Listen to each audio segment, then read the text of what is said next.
अस्सलाम वालेकुम जी। मैं ना हमेशा अपने भाइयों ਨੂੰ ਦੱਸਦਾ ਰਹਿਣਾ ਵੀ ਸਾਊਦੀ ਅਰਬ 'ਚ ਸਾਨੂੰ ਕੀ ਮੁਸ਼ਕਲਾਤ ਬਣਦੀਆਂ ਤੇ ਮੇਰੇ ਵੀਰ ਇਹ ਗੱਲ ਆਂਦੇ ਨੇ ਵੀ ਤੁਸੀਂ ਤੇ ਆਂਦੇ ਹੋ ਹੋਰ ਆਵੇ ਹੀ ਕੋਈ ਨਾ। ਦੱਸੋ ਯਾਰ ਸਾਡਾ ਇਸ ਗੱਲ 'ਚ ਕੀ ਨੁਕਸਾਨ ਹੈ। ਤੇ ਇਹ ਵੀ ਦੱਸੀਦਾ ਵੀ ਯਾਰ ਜੇ ਤੇਰੇ ਕੋਲ ਤੁਹਾਡੇ ਕੋਲ ਸਕਿੱਲ ਹੈ ਨੇ ਤੁਹਾਡੇ ਕੋਲ ਗੱਲ ਹੈ ਤੇ ਫਿਰ ਆਓ। ਤੇ ਇਹ ਵੀ ਆਖੀਦਾ ਵੀ ਕੰਪਨੀ ਵੈਰੀਫਾਈ ਕਰ ਲਿਆ ਕਰੋ ਉੱਥੇ ਆਉਣ ਤੋਂ ਪਹਿਲਾਂ। ਆ ਸਾਡਾ ਭਾਈ ਸਾਨੂੰ ਮਿਲਿਆ ਮੀਆਂ ਵਾਲੇ ਤੋਂ, ਸਾਡਾ ਵੀਰ ਹੈ। ਅਚਾਨਕ ਸਾਡੇ ਨਾਲ ਇੱਥੇ ਮੁਲਾਕਾਤ ਹੋਈ ਹੈ। ਭਾਈ ਜਨ ਕਿੰਨੇ ਪੈਸੇ ਦੇ ਕੇ ਆਏ ਹੋ? मैं जी तकरीबन 7-8 लाख रुपये दे के आया। ਤੇ ਕੀ ਉਹਨਾਂ ਦੱਸਿਆ ਯਾਨੀ 10,000 ਰਿਆਲ? उन्हें ये आख्या है भी अच्छी कंपनी है। अगो ये आख्या ने भाई 8 लाख सागो 7-8 लाख सागो ले ने सागो ये आख्या ने भाई अच्छी कंपनी है तो अगो 1700 रुपये सैलरी है, 200 रुपये खाने में देसी। जिस टाइम जदे एयरपोर्ट के नीचे उतरिया वेल्डिंग वाले काम च आया, मैं वेल्डिंग का कारीगर हाँ। ठीक है। जिस टाइम असा यानी जदे एयरपोर्ट पे आया कॉल की है, ठीक है, इतनी देर कंपनी ने बंदा, हालांकि कंपनी है भी कोना बकवास है, सप्लायर है।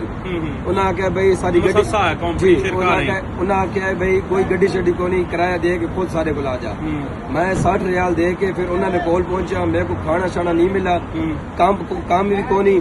तकरीबन मेरे को टोटल 1.5 महीने तो ज्यादा हो गया है, ना काम दे रहे ਕਾਮਾ ਮਿਲਿਆ दामा मिला है, वो भी 3 महीने तो मिला है। अगर वो जाया हो जाए उस तो बाद सब काम नहीं बना के देना। ना रहायश है ना खाना है ना रहायश भी को नहीं, रहायश भी को नहीं। बेशक हुण चले आओ सारे बैग बाहर पहन, ठीक है, रूम तो सारे बाहर पहन। दूसरी गल ये असा पूरा माह रमजान रोजा रख के 10 घंटे ड्यूटी की है।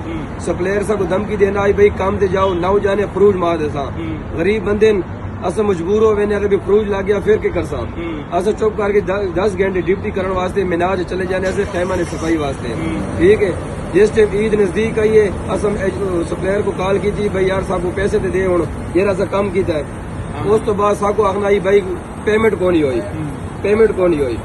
साको इसी तरह यानी डिले कर रहे हैं, टाइम जाया कर रहे हैं, पिछे सारे यार काम करवा के पैसे भी नहीं। और ये अक्सर इंज हुंदा भी पैसे इत्थे मारदे।